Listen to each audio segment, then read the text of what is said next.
সুপ্রিয় দর্শক, আজকে আমি আপনাদেরকে দেখাবো যে কিভাবে আপনি আপনার ল্যাপটপ বা কম্পিউটার আপনার বয়সটা দেখবেন যে আপনার কত সালে আসলে এটা ম্যানুফ্যাকচার হয়েছে এবং সেটা আপনি কিভাবে বের করবেন।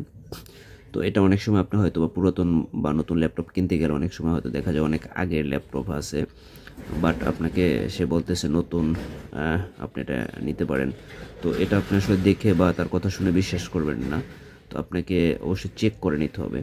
তো এটা চেক করার জন্য আপনাকে অবশ্যই যে ল্যাপটপের যে স্টার্ট মেনু আছে, স্টার্ট মেনুতে ক্লিক করে দিবেন। তো এটা চেক করার জন্য আপনার যে এখানে যে স্টার্ট মেনু আছে, এই যে স্টার্ট মেনু, এটা হয়তো আপনার এই কোনায় থাকতে পারে, বাম পাশে বা মাঝখানে থাকলে আপনি জাস্ট এটার উপরে স্টার্ট মেনুর উপরে রাইট ক্লিক করে দিবেন। তো আমি এটাতে রাইট ক্লিক করে দিলাম। তো রাইট ক্লিক করার পর এখানে দেখবেন যে রান অপশন আছে, রান। তো রানের উপরে ক্লিক করে দেবেন এখান থেকে, রান কমান্ড। তো এখানে লিখবেন জাস্ট সিএমডি, এই যে সিএমডি লিখবেন এখানে, সিএমডি। তো সিএমডি লিখলে আপনার দেখবেন যে এখানে ওকে করে দেবেন সিএমডি লেখার পরে। তো দেখবেন যে এখানে একটা আপনার ডিসপ্লেতে একটা কমান্ড এখানে রান হবে। তো দেখেন রান হয়ে গেছে।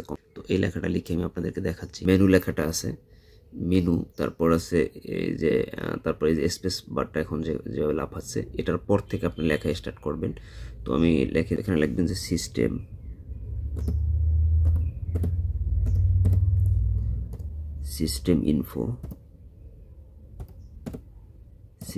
ইনফো ডট exe, জাস্ট এটা লিখবেন সিস্টেম ইনফো ডট exe। এটা লেখার পর জাস্ট আপনি এখান থেকে এন্টারে ক্লিক করে দেবেন, কিবোর্ড থেকে এন্টারে ক্লিক করে। তো এন্টারে ক্লিক করে দিলাম, একটু সময় নেবে। তো কিছু একটা রান হবে, এই যে রান হচ্ছে, কিছু লেখা আছে, দেন এই দেখেন সিস্টেমটা অটোমেটিক রান হয়ে গেছে। তো এখানে আসার পর আপনি একটা জিনিস দেখবেন, সেটা হচ্ছে যে একটু একটু স্ক্রল করে, এখান থেকে স্ক্রল করে নিচে নামবেন। তো দেখেন এখানে এটা রান হয়েছে। রান হওয়ার পরে দেখেন এই যে এখানে দেখবেন যে বায়োস, এই যে বায়োস বরাবর, হ্যাঁ বায়োস বরাবর দেখবেন যে এই যে এখানে এই যে 6/3/2020, এটা হচ্ছে যে আমার ল্যাপটপের বয়স।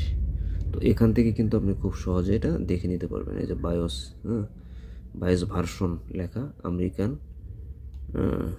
মেগা ট্রেন্ডস, এই যে।